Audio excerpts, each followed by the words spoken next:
Well, hello, folks. A little late today, but we're here, and we've got an Alexandria Tower Cam view again, showing a very picturesque sky here with some high cloudiness. The sun is set, and you see the traffic moving back and forth as darkness is approaching. Let's check out things in LaSalle with Gina. Likewise, a beautiful view from that direction. Hello to all you folks up there in LaSalle Parish. You're important to us. So, talking about gumbo weather, some folks say, well, we've got gumbo weather right now. It's getting cool. My definition is a little bit more severe, like cold and wet. So we do have some of that coming up. So I'll peek into next week with that particular forecast. And then after the 7 day forecast, I have a week 2 for you. Beyond the 7 day forecast is where I'll take you at the end of this live stream. Okay, so radar not indicating anything. You can guess that. You know that it's just too dry and stable for any rain and thunderstorms at this particular point with surface high pressure. A chilly one in control of things. Notice it's kind of scooting eastward for the most part, but it's reaching down and touching us, pushing the cold air in. So we got a little cool spell here. You notice that really kind of blowing in for today. Let's check things beyond this into your future cast as we'll go through Thursday morning, 7 o'clock, Thanksgiving morning. I'll tell you what, a lot of folks are going to be out there deer hunting, and it will be good conditions there as it will be finally getting colder than some of those very warm mornings you might have tried to go out. Going into the 5 p.m. hours, coming home from the hunt, maybe getting some Thanksgiving lunch leftovers. Things are looking good there, mostly clear skies for us. So we see a little increase in clouds on Friday morning. If you want to go back out deer hunting, it will still be cold, temperatures in the 30s. So you may have some good luck if you can get out there. Let's check out the upper level features. Again, this is the warm and cool bubbles of air. So important, vital in determining the weather that you get. And we have to forecast, Nick and I. So a warm bubble here, cold bubble located to the north. I'll fast forward this. We get that moving off to the east. But notice by Saturday evening, we have still a lot of energy still off to the northwest of us, and it is kind of working this way through the flow. By Tuesday, we see a lobe of it right there, okay, just to the west of us in Texas. And so in that process, we will see a wet period. We'll get a shot of cold air Sunday with a pretty strong cold front. And yep, that's the gumbo weather that I'm talking about.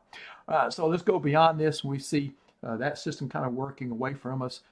Kind of the warm upper level conditions try to prevail once again as we see a little bit of a warming trend kicking in middle part of next week into Thursday. But this model keeps some energy lingering out across Southern California there, off coast there of Los Angeles and San Francisco. And other models are more progressive with that, meaning that it's got a little bit further east moving toward us. And I think I kind of prefer that. So that could bring another weather change later next week. So I'll go beyond this with you to the outlooks and the 7 day forecast. First of all, we'll start with the 7 day forecast here. For Thanksgiving, a beautiful day, Thanksgiving, a crisp day, 61 high, no rain, it'll be dry, a cold start, 38 degrees. I don't think it will freeze. And then Friday, we see an increase in clouds ahead of that first system, 34 for low. So I do expect maybe 20%. It's just a guess. Folks may see a light freeze that morning. Certainly that's within the realm of possibility. A cool day, high only 59, kept down by the clouds increasing. Rain likely on Saturday with a few thunderstorms mixing in there as we try to warm up some. And ahead of the next system Sunday, the cold front comes through, and I got falling temperatures. This is kind of an important thing on Sunday. It will be colder Sunday evening when you sit down for dinner time and maybe eat that gumbo at that particular time. Will be in the 40s, starting out at midnight, averaging around 60 here in Cenla. So be ready for that temperature change. It's one of those days. And then going into Monday, rain increases once again, continues into Monday night. It'll be a cold rain Monday. I'm not calling for much variation in temperature there, but it's that kind of pattern. And then Tuesday, we start to see some improvement there. Rain chances go down. We begin to put a little sun in instead of all clouds.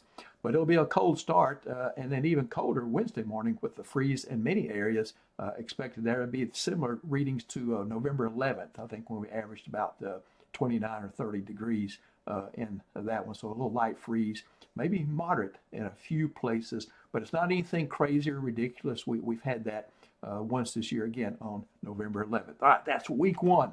Let's go to week two, okay? Beyond the 7-day, December 4th through December 10th of that week, just a large area of above normal temperatures. We're kind of leaning that way ourselves.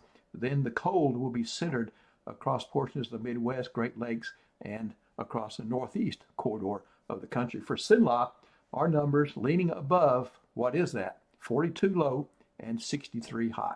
All right, rainfall, precipitation. We've got a large area of the country here in the southeast, southwest, and up north being above normal. This is a near normal area here, right smack dab in the middle of the country. And for us, we're kind of leaning above normal. And so for us, that means in Cenla, most rain gauges during that week might be able to catch a little bit more than an inch and a tenth.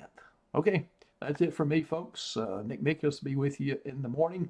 I'm going to be off, so I'll see you back maybe Friday or Saturday.